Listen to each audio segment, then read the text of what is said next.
आइए अब आम आदमी पार्टी के प्रमुख सदस्यों की भूमिका की समीक्षा करते हैं।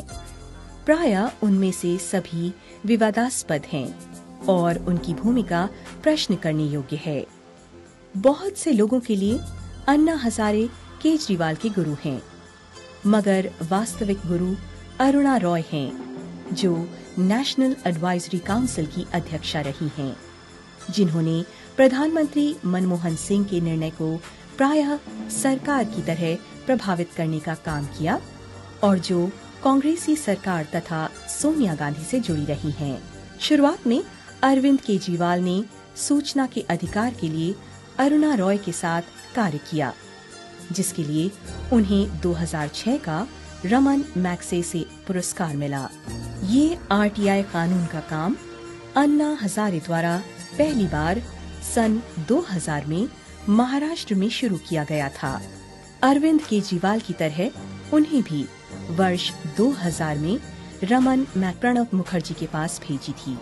प्रशांत भूषण ये कार्यकर्ता, वकील और राजनीतिज्ञ हैं, लेकिन कई विवादों में शामिल रहे हैं, विशेषकर कश्मीर, नक्सलवाद और आतंकी आक्रमण के संदर्भ में। भूषण अजमल कसाब की फांसी के विरुद्ध मुखर वक्ता थे। उन्होंने अफजल गुरु के लिए राष्ट्रपति से क्षमा याचिका के प्रार्थना पत्र पर भी हस्ताक्षर किया था, जिसे 2001 के भारतीय संसद पर हमले के लिए दोषी पाया गया था। वे इस हमले के आरोपी 4 लोगों के वकील थे। प्रशांत ने कश्मीर घाटी में आंतरिक खतरों से निपटने के लिए सेना लगाए जाने के वास्ते जनमत संग्रह कराने की मांग की थी। सुजाना अरुंधति रॉय, हम पहले ही जान चुके हैं कि कैसे वे एआईडी, अंगना और दूसरे छत्री समूह से जुड़ी हैं और अफजल गुरु के मृत्यु दंड को रुकवाना चाहती थीं। उन्होंने 2008 के मुंबई हमले को भी कश्मीर मामले से जोड़ा था। उन्होंने हमेशा नक्सलवाद के विरुद्ध सरकारी कार्रवाई की आलोचना की है, जबकि वास्तविकता ये है कि आतंकवाद के बाद भारत में नक्सलवाद एक बड़ा खतरा है। मनीष सिसोदिया आपके अधिकारी बनने के पहले एक सामाजिक कार्यकर्ता और पत्रकार थे। फोर्ड फाउंडेशन के अनुदान से चलने वाले कबीर फाउंडेशन के वो भी एक हिस्सा थे। उन्हें और उनकी पत्नी को उनके एक एनजीओ को प्राप्त विदेशी अनुदान के गलत उपयोग का दोषी पाया गया। योगेंद्र यादव 2004 से centre for the study of developing societies Delhi CSDS के वरिष्ठ सदस्य रहे हैं। वे यूनाइटेड प्रोग्रेसिव अलायंस UPA सरकार द्वारा स्थापित नेशनल एडवाइजरी काउंसिल NCA के शिक्षा के अधिकार के मुद्दे से जुड़े हुए थे। योगेंद्र यादव को जवाहरलाल नेहरू विश्वविद्यालय के ICSSR द्वारा अनुदान दिया जाता था, जिसे बाद में फोर्ड फाउंडेशन द्वारा अनुदान मिलने लगा। यादव कांग्रेस उपाध्यक्ष राहुल गांधी के राजनीतिक सलाहकार रहे हैं। शाजिया इल्मी एक राजनीतिज्ञ और सामाजिक कार्यकर्ता रही हैं। शाजिया इल्मी कानपुर के मुस्लिम परिवार की हैं, जिनका संबंध भारतीय कांग्रेस पार्टी से है। शाजिया इल्मी को कुमार विश्वास जैसे आप नेताओं के साथ किसी को समर्थन देने के बदले उससे पार्टी के लिए पैसा लेते हुए स्टिंग ऑपरेशन में देखा गया था। उनके पास लगभग 37 करोड़ की संपत्ति है। हर्ष मंदर अरुणा रॉय की तरह वे भी सोनिया गांधी द्वारा स्थापित नेशनल एडवाइजरी काउंसिल के सदस्य थे। प्रशांत भूषण व अन्य दूसरे लोगों की तरह वे भी उन लोगों में से एक हैं जिन्होंने सिफारिश की थी कि अफजल गुरु को फांसी पर न लटकाया जाए। मेधा पाटकर, हम पहले ही उनके दोहरे चरित्र और राष्ट्र विरोधी गतिविधियों को देख चुके हैं। मीरा सान्याल, आप लोकसभा उम्मीदवार मीरा सान्याल राजनीति में आने के लिए रॉयल बैंक ऑफ स्कॉटलैंड को छोड़ चुकी हैं। वो प्रदान के बोर्ड की सदस्य हैं, जो कि एक NGO है और भारत के ग्रामीण इलाके के नक्सली क्षेत्रों में काम करता है। गोपाल राय सोनिया गांधी की NAC के पूर्व सदस्य, जो कि all India students union CPI ML से संबद्ध के अध्यक्ष थे और जो अपनी माओवादी सोच के लिए जाने जाते हैं। क्यों कांग्रेस सरकार के नेशनल एडवाइजरी काउंसिल के इतने सारे सदस्य अब आपके साथ हैं? क्या आप Ghulam Nabi file, AID, foil, कायर, IAMC, अंगना, अरुंधति, मेधा पाटकर, हर्ष मंदर, तीस्ता शीतलवाड़, प्रशांत भूषण, गोपाल राय के बीच के गठजोड़ को देख सकते हैं? आप और कांग्रेस के बीच के गठजोड़ को देख सकते हैं? लोगों ने पूछा कि क्यों अरविंद केजरीवाल की दिल्ली सरकार को कांग्रेस पार्टी ने समर्थन दिया। क्या इसका कोई तार्किक मतलब हो सकता है कि पार्टी और उसके नेतृत्व ने उसी आप सरकार को बनाने के लिए समर्थन दिया जिसने उसके विरुद्ध इलेक्शन लड़ा था? कोई मूर्ख भी कांग्रेस पार्टी के साथ इसके आंतरिक गठबंधन को समझ लेगा। इसके लिए किसी प्रमाण की जरूरत नहीं है। अंततः हम प्रमुख भारतीय मीडिया पर भी एक नजर डाल लें, जिसने अरविंद केजरीवाल और आप को गैर आनुपातिक कवरेज दिया है। प्रमुख खिलाड़ी भारत सरकार, कांग्रेस पार्टी और कम्युनिस्ट पार्टियों और उनके नेताओं से गुप्त रूप से जुड़े हुए हैं। आज आपके सबसे बड़े समर्थक हैं कुछ बड़े मीडिया घराने। उनमें से अधिकांश का स्वामित्व विदेशी कंपनियों के पास है और कुछ कांग्रेस पार्टी में हैं। नई दिल्ली टेलीविजन या NDTV।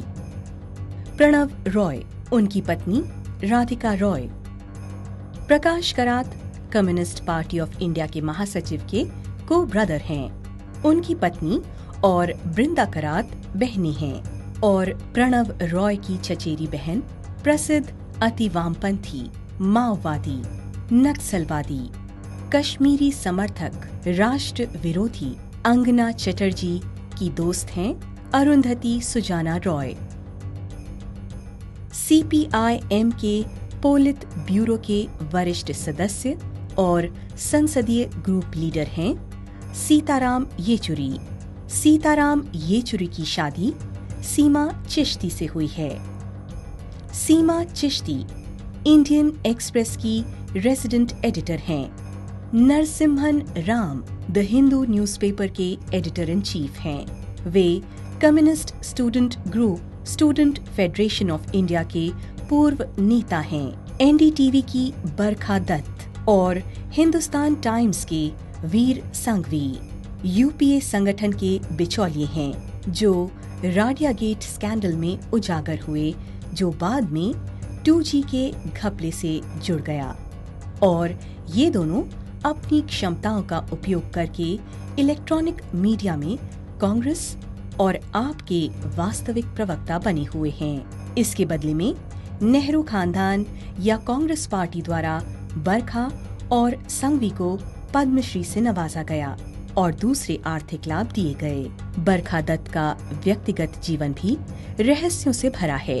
कुछ लोग बताते हैं कि उन्होंने 2 शादियां की हैं। उनके दोनों पति कश्मीरी मुस्लिम हैं। NDTV हमेशा कश्मीरी अलगाववादियों को ज्यादा स्थान देता रहा है, जो भारत से आजाद होना चाहते हैं। ये तीस्ता शीतलवाड़ और अरुंधति रॉय जैसे लोगों को भी अच्छा कवरेज देता रहा है। NDTV की सोनिया सिंह, उत्तर प्रदेश के कांग्रेसी सांसद, केंद्रीय मंत्री, पूर्व महाराजा और कांग्रेस पार्टी के श्री RPN सिंह की पत्नी हैं। NDTV की निधि राजदान। निधि राजदान भी कांग्रेस के समर्थन और भाजपा के विरुद्ध के पूर्वाग्रह से संबंधित अपने लेखों के लिए प्रसिद्ध हैं। इंडिया टुडे पत्रिका NDTV के द्वारा खरीदी जा चुकी है। इस समूह का दूसरी मीडिया के अलावा आज तक और बिजनेस टुडे पर स्वामित्व है। इसके इंडियन हेड राजदीप सरदेसाई और उनकी पत्नी सागरिका घोष हैं। सागरिका के पिता भास्कर घोष को इंदिरा गांधी और राजीव गांधी के समय में प्रसार भारती दूरदर्शन का प्रमुख बनाया गया था। नेहरू गांधी खानदान के प्रति अपनी व्यक्तिगत निष्ठा के लिए भास्कर घोष अत्यंत प्रसिद्ध थे। शोभना भारतीय हिंदुस्तान टाइम्स की मालिक और मुख्य संपादक, राज्यसभा में कांग्रेस की सांसद हैं। विनोद शर्मा हिंदुस्तान टाइम्स के राजनीतिक मामलों के संपादक, सभी टीवी चर्चा के पैनल में कांग्रेस प्रवक्ता की तरह पेश आते हैं। द हिंदू के पी साईनाथ कांग्रेसी नेता वी शंकर गिरी के भतीजे हैं और भारत के पूर्व राष्ट्रपति तथा नामी कांग्रेसी नेता वीवी गिरी के पोते हैं। गिरी खास तौर पर इंदिरा गांधी के कुछ कट्टर वफादारों में से एक जाने जाते हैं। न्यूज 24 हिंदी मीडिया चैनल पर पूर्व पत्रकार और संपादक राजीव शुक्ला का स्वामित्व है, जो राज्यसभा में नामी कांग्रेसी सांसद, केंद्रीय मंत्री, उद्योगपति, बीसीसीआई के उपाध्यक्ष और आईपीएल के अध्यक्ष हैं। अनेक कम्युनिस्ट विचारधाराओं ने भारत की पत्रकारिता, मीडिया और बौद्धिकता वाली जगहों पर अपना दबदबा कायम कर लिया है, जबकि कांग्रेस पार्टी भारत में, जिसमें Hindustan times, the times of India, NDTV, CNN, IBN, the Hindu, तहलका, आउटलुक आदि सहित हर प्रमुख मीडिया घरानों पर अपना प्रभुत्व बनाए हुए हैं और अंततः आपके प्रमुख नेतागण इस मीडिया नेटवर्क का हिस्सा हैं। मनीष सिसोदिया जी न्यूज के पूर्व पत्रकार थे। योगेंद्र यादव 1996 से वे भारत में कई टेलीविजन चैनलों पर चुनाव विश्लेषक और राजनीतिक टिप्पणीकार रहे हैं, जिसमें दूरदर्शन, एनडीटीवी और CNN IBN 7 शामिल हैं। शाजिया इल्मी पहले एक टीवी पत्रकार और स्टार न्यूज पर एंकर थीं और आशुतोष IBN 7 के पूर्व प्रबंधक संपादक थे। इसमें कोई आश्चर्य नहीं कि इन मीडिया घरानों द्वारा कांग्रेस और आप के समर्थन में किया जाने वाला प्रचार बिल्कुल स्वाभाविक है। तो भारत के बाहर अंगना, बिजू, विजय, विनय, कलीम ख्वाजा आदि जैसे ये भूतपूर्व भारतीय लोग भारत की छवि को खराब करने के लिए पाकिस्तान, इस्लामी संगठनों और चर्च आदि के साथ काम करते हैं। भारत में कम्युनिस्ट, मिशनरी और इस्लामी समूह भारत की अर्थव्यवस्था, सुरक्षा और स्थिरता को खराब करने के लिए उन लोगों के साथ काम करता है। ये न केवल भारतीयता के दुश्मन हैं, बल्कि मानवता के भी दुश्मन हैं। अरविंद केजरीवाल और उनकी आप से जुड़े लोग इन विध्वंसक समूहों के साथ जुड़े हैं। कांग्रेस पार्टी के साथ मिलकर अरविंद केजरीवाल अपने आप में भारत का सबसे बड़ा घोटाला है। ये दूसरे सभी सरकारी घोटालों से ज्यादा प्रभावकारी और खतरनाक हैं।